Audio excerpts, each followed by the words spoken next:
Vamos então para mais um capítulo do nosso livro, Princípios da DBT em Ação, e hoje iremos para o capítulo 8. Então vamos lá, que a gente vai falar sobre os dilemas dialéticos e os alvos secundários. O Swenson começa o capítulo falando que fazer DBT é como escalar uma montanha. O terapeuta e o paciente, eles precisam traçar juntos o curso, né, desse trajeto até a montanha, preparar os equipamentos com antecedência, trabalhar como uma equipe, lidar com uma gama de desafios, previsíveis e imprevisíveis ao longo desse caminho, e o objetivo final na escalada é alcançar o topo, né?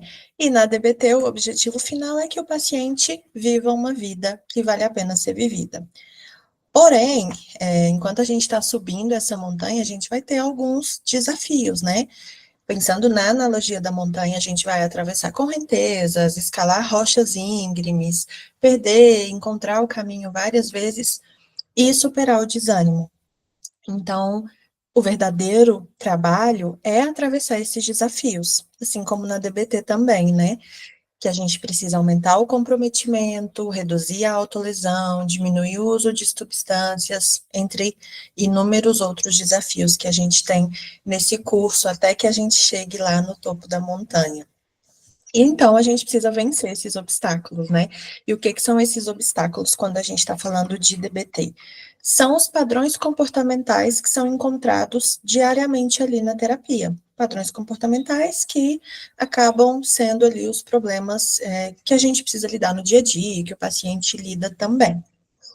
Então, vamos lá para os dilemas dialéticos, né? A gente tem essa imagem que representa bem esses dilemas. Então, a gente tem a parte superior e a parte inferior.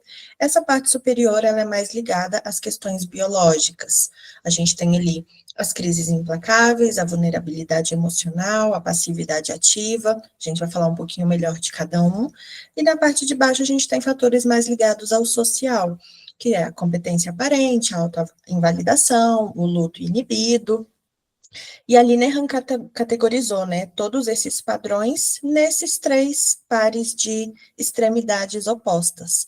Então, a gente pode ver ali que, de um lado, a gente tem, né, aqui, crises implacáveis, se ligando ao luto inibido, né, vulnerabilidade emocional, se ligando opostamente, né, à autoinvalidação, e a competência aparente, se ligando à passividade ativa. Então, vamos entrar, então, nesses dilemas mais profundamente. O primeiro par é a vulnerabilidade emocional versus a autoinvalidação. A vulnerabilidade emocional é quando o ambiente ele recebe as expressões dessa criança, porque aí a gente está falando de uma coisa que começa lá na infância, né?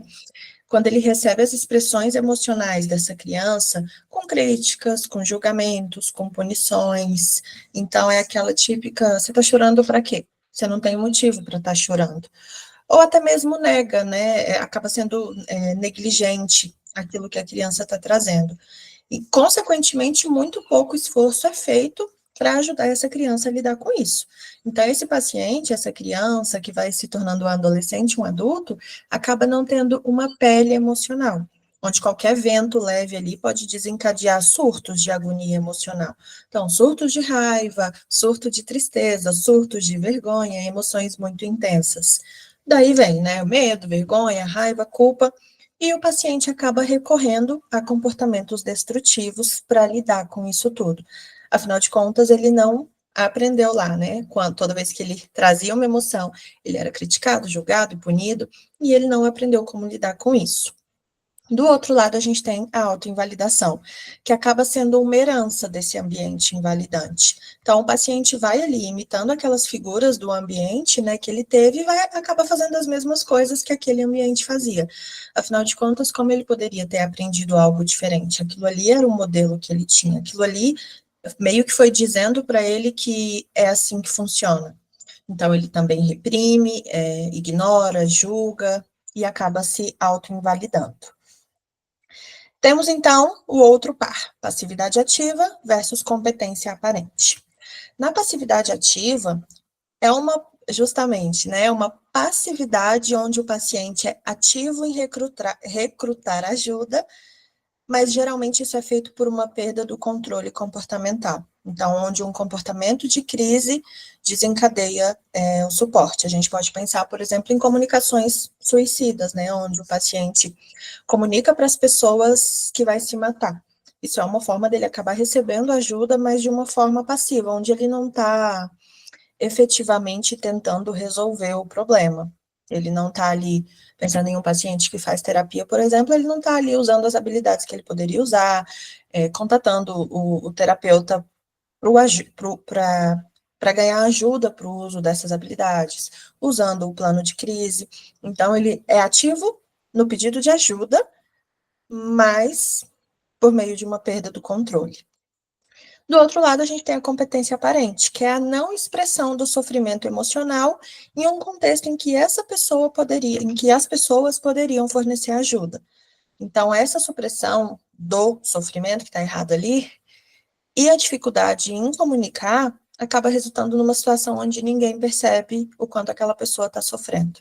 Então, é o paciente que ali na terapia ele diz que entendeu o que precisa ser feito, que não, tá tranquilo, isso aí eu domino, mas que na hora que chega na prática não é bem daquele jeito, ele realmente precisava daquela ajuda.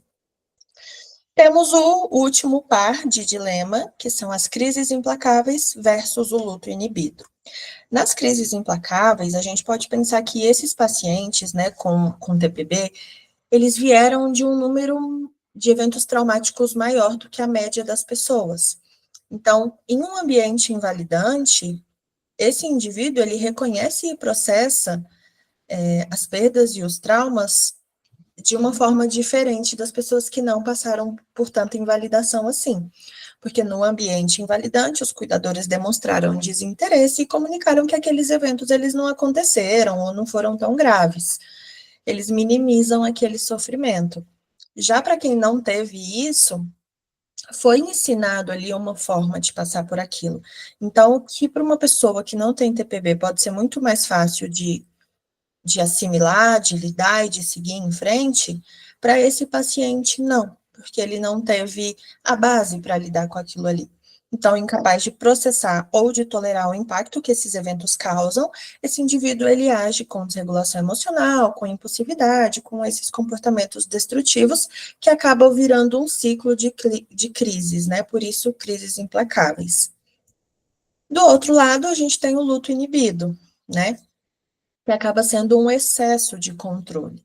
Então, o paciente automaticamente ele evita os sinais do luto, dos traumas que ele passou a todo custo, então é um grande esforço em evitar isso e, e tenta escapar desses eventos quando eles aparecem o mais rápido possível. Então, não existe ali um processamento desse luto, porque eles simplesmente evitam ou bloqueiam quando isso acontece. Então, opa! Sabendo disso tudo, a gente parte para o plano de tratamento. Sabendo disso tudo, reconhecendo ali quais são os dilemas, quais são os padrões que esse paciente está apresentando, como esses comportamentos podem ser especificados se baseando em cada dilema, né? Qual comportamento esse paciente aqui que tem o luto inibido está apresentando? Qual comportamento que esse paciente com competência aparente está apresentando? Então, a gente especifica esses comportamentos dentro de cada dilema e aí a gente pode direcionar eles dentro do plano de tratamento. A gente tem algumas metas em relação a isso, né? Então, na vulnerabilidade emocional, a gente quer diminuir essa reatividade emocional e aumentar a modulação dessas emoções. Na autoinvalidação, a gente quer diminuir a autoinvalidação e, surpresa, né? Aumentar a autovalidação. Na passividade ativa, a nossa meta é diminuir os comportamentos que resolvem problemas ao solicitar esse resgate das outras pessoas e aumentar a solução de problemas. Na competência aparente, a gente quer diminuir a dependência do humor dos comportamentos e aumentar a comunicação precisa dessas emoções. Nas crises implacáveis, a gente quer diminuir os comportamentos que geram crises e aumentar a tomada de decisões realistas e os julgamentos. E no luto inibido, a gente quer diminuir esse luto inibido e aumentar a experiência emocional. Por mais que a experiência seja dolorosa, é importante que a gente vivencie aquilo em algum nível E com isso a gente aprenda a regular, a modular as emoções em cada situação ali que pode ser apropriada. E algumas sugestões para lidar com esses padrões ao descobrir a presença de um padrão, a gente vai considerar se tem evidências da presença do parceiro dialético. Então, aquelas extremidades, elas nem sempre, não é que vai acontecer, ou ele tem um, ou ele tem outro. Então, a gente vai buscar ali as evidências, porque muitas vezes acontece nos dois polos. Esses padrões se complementam de certa forma. E para orientar o paciente sobre esses padrões, a gente pode usar metáforas, histórias, desenhos, buscar ali o que tem conexão com a vida do paciente para ficar mais claro dele entender. E ajudar ele a ver esses comportamentos, ajudar ele a ver como esses comportamentos estão perpetuando esse padrão, esses comportamentos disfuncionais, esses comportamentos problemáticos que têm acontecido na vida dele. Monitorar a ocorrência e o resultado, né? Então, observar, né, o paciente ali, através do cartão diário, através de outras ferramentas, eles vão monitorar como aquelas coisas estão acontecendo e quando essas coisas acontecem, quais são os resultados, quais são as consequências. E dar uma ideia concreta de como o paciente pode trilhar o caminho do meio de comportamentos mais eficazes. Então, imagino que não seja surpresa, mas a gente não vai só estar apontando. Então, vamos então usar uma estratégia para regular as emoções? Vamos então criar comportamentos mais habilidosos? Então, por que só 3 dilemas dialéticos, né? Será que esses são os únicos problemas? E aí o Swenson criou uma hipótese para isso, a gente não sabe o quanto essa hipótese, o quanto a Marcia Linehan pensou nisso, né? Mas ele entende que a gente pode pensar nos dilemas dialéticos como exemplos de uma forma onde o fracasso de uma tarefa de desenvolvimento resulta em 2 padrões disfuncionais àquela tarefa. Então, cada etapa ali do desenvolvimento deveria ter uma meta, e o fracasso nessa meta resulta nesses 2 padrões. Então, a gente pode, a partir da formulação de caso de cada paciente, pensar em mais padrões que aquele paciente tem e usar esses 3 como uma forma de exemplo mesmo. E, por fim, reconhecer, rotular e tratar esses padrões em tempo real durante a terapia é inestimável. Como a gente viu lá no começo, né, uma frase inicial, é que esses padrões, eles acontecem em terapia o tempo todo.